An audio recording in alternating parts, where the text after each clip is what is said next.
Copper was introduced to Minecraft back in June 2021, yet it still feels like the majority of the player base lacks a clear understanding of its purpose. Diving straight into today's Copper guide, let's learn about acquiring this rare resource. Just kidding, it's pretty common. Copper ores generate anywhere between Y level 112 and negative 16, with the highest concentration around Y level 48. Copper is commonly found in both stone and deep slate layers. It'll also generate in ore veins mixed with granite, which are long winding streaks of copper ore found mostly underground. These veins can stretch on for quite a bit and yield a ton of ore if you follow them through. It isn't uncommon for copper to spawn on top of mountains or near water, especially in windswept hills or cliff-like terrain, but it isn't guaranteed to be there, so don't count on surface generation as your main method. When mining copper, you'll receive 2 to 3 copper per block. This is unlike diamonds or iron, where you typically just get 1 per block without enchantments. With Fortune 3, you can actually get up to 20 raw copper from a single block. Whether you need this much copper really depends on your builds and how decorative you are trying to get. But don't get ahead of yourself, because trust me, you'll get a lot of copper and you won't know what to do with it. If you spread raw copper out across a 3x3 grid in the crafting table, you'll be able to craft a block of raw copper. If you're looking to craft a block of copper, the smooth orange one, obviously, you'll want to smelt the raw copper first, then use the same 3x3 method in the crafting table, but this time you'll be using copper ingots. As for any other form of copper,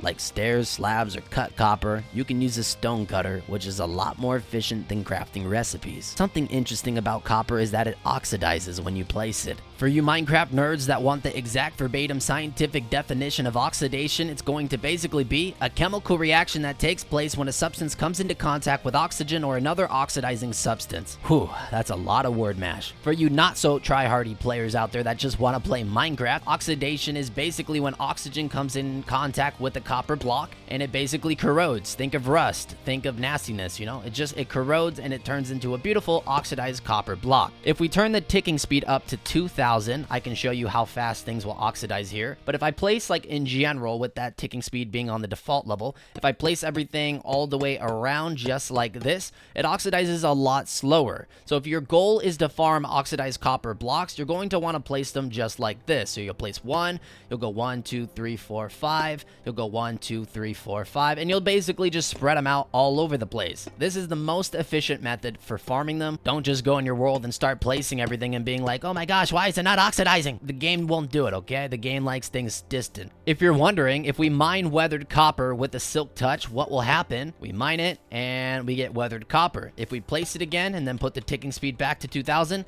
will it oxidize? Yes, it will. There's your answer. If you were to suffocate the copper inside of a block, just like this, or you place 1 copper on the surface and then surrounded it with blocks like that, it will still oxidize at its fullest speed. So don't think that surrounding the copper is going to be the same as surrounding copper together, because that's completely not true. So if we do 2000, just to show you, that's going to oxidize really slowly because it's all together. And then over here, this will still oxidize at a pretty fast speed, regardless if it's surrounded by blocks or not. And that's because the oxygen is still able to get to the block. You should know that oxidation takes a very long time. It is not a fast process. It's a very slow process. So be patient with it and expect it to happen over time. If you want to convert an oxidized copper block back into a copper block, all you have to do is take an axe to it and right click. And just like this, it'll eventually turn back into a copper block. Keep in mind, just because you use the axe doesn't stop the copper block from oxidizing once again. Don't want the copper block to oxidize at all. All you have to do is take a honeycomb just like this and right click the oxidized block, and it will never oxidize again. So forever, this block is going to be what it is. Even if it's just a copper block, we can wax this one as well with the honeycomb, and that will never transition. Copper has 2 primary purposes. One of those purposes would be spyglass. If you take 2 copper ingots in your inventory just like this, your crafting slot, not your inventory, and you place an amethyst shard above it, you'll be able to create a spyglass. You can use a spyglass to look very far at certain objects, or when you're in third person like this. I don't know, I like playing around with it. The other purpose would be a lightning rod. All you have to do is place a copper just like this, going all the way down the middle, and you'll be able to get that lightning rod. The lightning rod is pretty self-explanatory. If you place it like this and then it's like thunderstorming outside, the lightning will be attracted to the lightning rod. If we take a trident and it has channeling on it,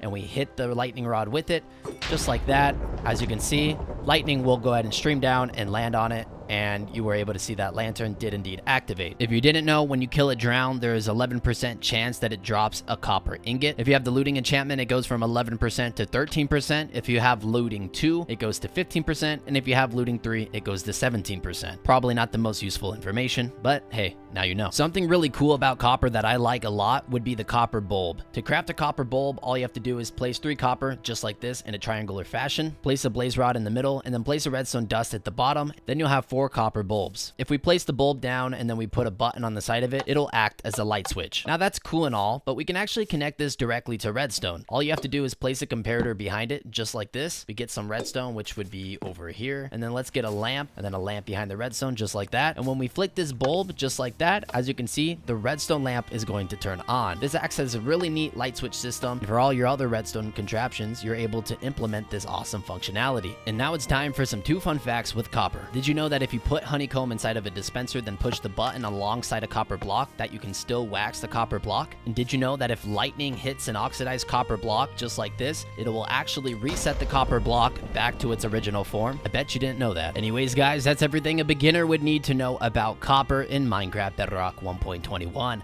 Hope you guys did enjoy this video. If you did, make sure to leave a like and subscribe. Comment down any questions you have below, and I'll do my best to answer them. Feel free to join the Discord server to become a part of an everlasting many community today. And as always, bye-bye.